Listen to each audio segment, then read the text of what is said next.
దేశాన్ని అంటే liberalised market ఎకానమీలోకి వచ్చేసిన తర్వాత మనిషిని కొనుగోలు చేయటము ఇలా మొదలైపోయిన తర్వాత మనిషి కూడా సరుకుగా మారిపోయినటువంటి ఒక సందర్భంలో కార్పొరేట్ల కోసం ఈ దేశంలో విప్లవం, ఉద్యమం, ప్రశ్నించే తత్వం ఇలాంటివేవి లేకుండా చేయటం కోసం మనుషుల్ని అంటే ఎవరైనా ప్రశ్నిస్తే చంపేస్తామని చెప్తున్నారు. ప్రస్తుతం మావోయిస్టు పార్టీ మీద జరుగుతున్నటువంటి దాడి, తర్వాత అర్బన్ నక్సల్స్ అంటున్నారు. తర్వాత దాదాపుగా ఈ దేశంలో ఎవరు ప్రశ్నించినా కానీ చంపేసే పరిస్థితే ఉంది.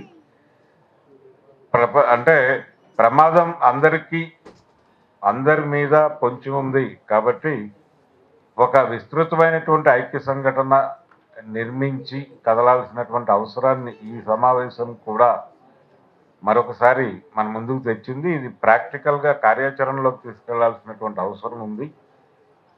కాబట్టి మనం ఈ సభలు దీంతో పాటు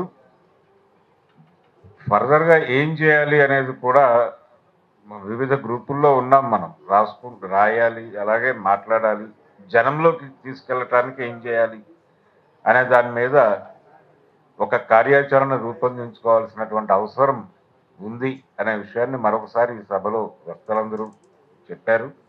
దీన్ని మనం ప్రాక్టీస్లోకి తీసుకురావాల్సినటువంటి అవసరం ఉంది. ఈ సమావేశం ముగిసింది.